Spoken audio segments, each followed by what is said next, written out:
الحمدللہ رب العالمین والصلاة والسلام علی سید المرسلین اما بعد فاعوذ باللہ من الشیطان الرجیم بسم اللہ الرحمن الرحیم۔ روحانی وظائف چینل کی جانب سے تمام معزز ناظرین کو السلام علیکم۔ روحانی وظائف چینل لایا آپ کے لیے آج ایک ایسا عمل، اگر آپ اس عمل کو کر لیں آپ کو لمبے وظائف کرنے کی ضرورت نہیں پڑے گی۔ اس وظیفے کو آپ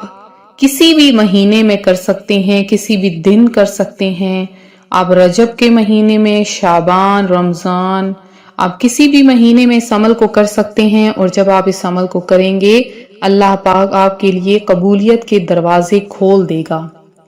اللہ کی ذات ہر کسی پر قبولیت کے دروازے نہیں کھولتی، صرف انہی کے لیے قبولیت کے دروازے کھولتی ہے جو چاہتے ہیں کہ اللہ پاک ان کو دے، اور پھر وہ مانگتے ہیں، رب سے مانگتے ہیں، اس قدر مانگتے ہیں کہ اپنی نظریں، اپنا سر جھکا دیتے ہیں۔ تو بس جب جمعۃ المبارک کا دن ہو، تمام کام کاج چھوڑ کر اپنے رب کے حضور سجدہ ریز ہو جایا کریں، اور پاک صاف ہو کر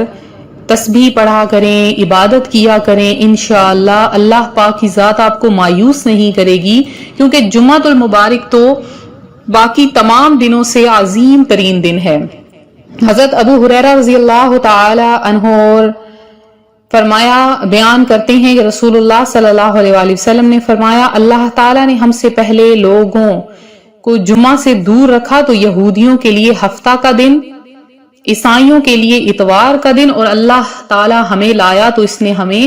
جمعہ کے دن، جمعہ کے روز کی ہدایت دی، اور جمعہ اور پھر اس کے بعد ہفتہ اور اس کے بعد اتوار رکھا، اور اس طرح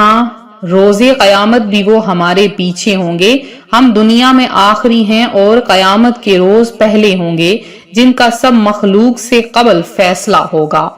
تو کیا ہی پیاری بات ہے کہ جمعۃ المبارک کی اس قدر فضیلت ہے، اس قدر برکات ہیں، اور اس کے بارے میں کہا جاتا ہے کہ جو مسلمان بھی جمعہ کے دن یا شب جمعہ میں انتقال کر جائے اللہ سبحانہ و تعالی اسے عذاب قبر سے محفوظ رکھتا ہے۔ اب سوال یہ آتا ہے کہ کون ایسے خوش قسمت ہیں جنہیں جمعۃ المبارک کے دن موت آتی ہے؟ تو بہت سے ایسے خوش قسمت ترین لوگ ہیں، جمعۃ المبارک کے دن وہ فوت ہو جاتے ہیں تو اللہ پاک انہیں سوال و جواب سے محفوظ رکھتا ہے، قبر کے عذاب سے بچا لیتا ہے۔ پیارے آقا علیہ الصلوۃ والسلام کا فرمان ہے، بے شک جمعہ دنوں کا سردار اور اللہ تعالیٰ کی بارگاہ میں دیگر ایام سے زیادہ مرتبے والا ہے،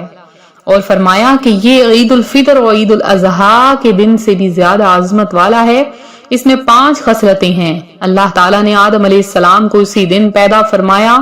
اسی دن اللہ تعالیٰ نے آدم علیہ السلام کو زمین پر اتارا، اور اسی دن میں اللہ تعالیٰ نے حضرت سیدنا آدم علیہ السلام کو وفات عطا فرمائی،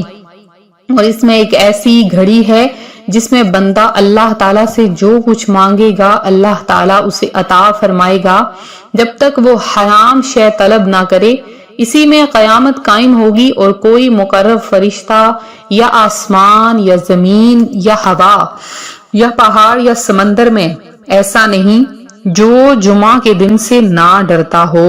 ہر کوئی جمعۃ المبارک کے دن سے ڈرتا ہے، لہٰذا اس دن کی فضیلتیں اور خصوصیات جانتے ہوئے اس دن دعا کریں۔ اس روز ایک وقت دعا کی قبولیت کا ہے، اگر اس میں رب سے دعا کی جائے تو اللہ تعالیٰ قبول فرماتا ہے۔ حضرت ابو ہریرہ رضی اللہ تعالیٰ عنہ بیان کرتے ہیں، رسول اللہ صلی اللہ علیہ وآلہ وسلم نے جمعہ کا دن کا ذکر کیا اور فرمانے لگے، اس میں ایک ایسی گھڑی ہے جو مسلمان بندے کے موافق آ جائے، اور وہ اس وقت نماز ادا کر رہا ہو، اور اللہ تعالیٰ سے جو سوال کرے اللہ تعالیٰ اسے وہی عطا فرمائے گا۔ اور انہوں نے اپنے ہاتھ سے اس وقت کے کم ہونے کا اشارہ کیا، یعنی وہ گھڑی بہت کم ہے، بہت کم مقدار ہے۔ آپ سمجھ لیں 5 وقت 5 منٹ کا کر لیں، 2 منٹ ہو۔ اگر آپ بہت سے وظائف کر کے تھک گئی ہیں، میری بہنیں جو دن رات وظائف کرتی ہیں لیکن کوئی زیادہ کام نہیں آتا، کوئی وظیفہ ان سے ہو نہیں پاتا ہے، تو بعض دفعہ وظائف کے دوران وہ نماز کی ادائیگی نہیں کرتی ہیں، تو بہت سے ایسے کام ہیں جو ہو نہیں پاتے۔ تو آج ایک ایسا عمل میری ان بہنوں اور بھائیوں کے لیے ہے جو یہ چاہتے ہیں ایک لفظ کی برکت سے جمعۃ المبارک کے دن ان کی تمام مشکلات حل ہو جائیں، تو وہ جو مایوس ہو چکے ہیں، وظائف کر کر کے تھک چکے ہیں، بس آج کے دن یہ عمل کر لیں، جو مانگیں گے آپ کا ہو جائے گا۔ آپ نے کیا کرنا ہے کہ جمعۃ المبارک کے دن کے کسی بھی حصے میں، کیونکہ سارا دن ہی برکتوں والا ہے،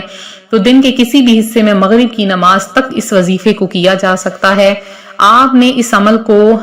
اگر آپ بے وضو ہیں تو آپ اچھی طرح کلی کر لیجئے، اور اگر آپ با وضو ہیں تو اور بھی اچھی بات۔ اب آپ نے کیا کرنا ہے کہ سب سے پہلے تسبیح کو اپنی ہاتھ میں رکھنا ہے، اور 11 بار آپ نے درود پاک پڑھنا ہے۔ کوئی سا بھی درود پاک آپ پڑھ سکتے ہیں۔ آپ نے اول آخر 11 بار درود پاک پڑھنے کے بعد آپ نے صرف اور صرف آپ نے 12 مرتبہ حسبنا اللہ و نعم الوکیل کو پڑھنا ہے، اور اللہ پاک کا ایک نام یا سمیع کو آپ نے 300 مرتبہ پڑھنا ہے، 3 تسبیحات۔ تو جب آپ 3 تسبیحات یا سمیع کی پڑھ لیں گے اور اس کے بعد آپ نے آخر میں درود پاک پڑھنا ہے، انشاءاللہ عز و جل جیسے ہی وظیفہ مکمل ہوگا آپ نے کیا کرنا ہے، دعا مانگنی ہے، اور پھر آپ دیکھیں اس کی برکتیں اور بہاریں کیسے اللہ پاک آپ کو عطا فرماتا ہے۔ تو مشکل وظائف اگر آپ کر کے تھک چکے ہیں تو اب آپ یہ عمل کریں، انشاءاللہ آپ کو بہت فائدہ ملنے والا ہے۔ اس ایک لفظ کی برکت سے یا سمیع کی برکت سے اللہ پاک آپ کو وہاں سے عطا فرمائے گا جہاں سے کبھی آپ نے گمان بھی نہ کیا ہوگا کہ مجھے وہاں سے بھی عطا ہو سکتا ہے۔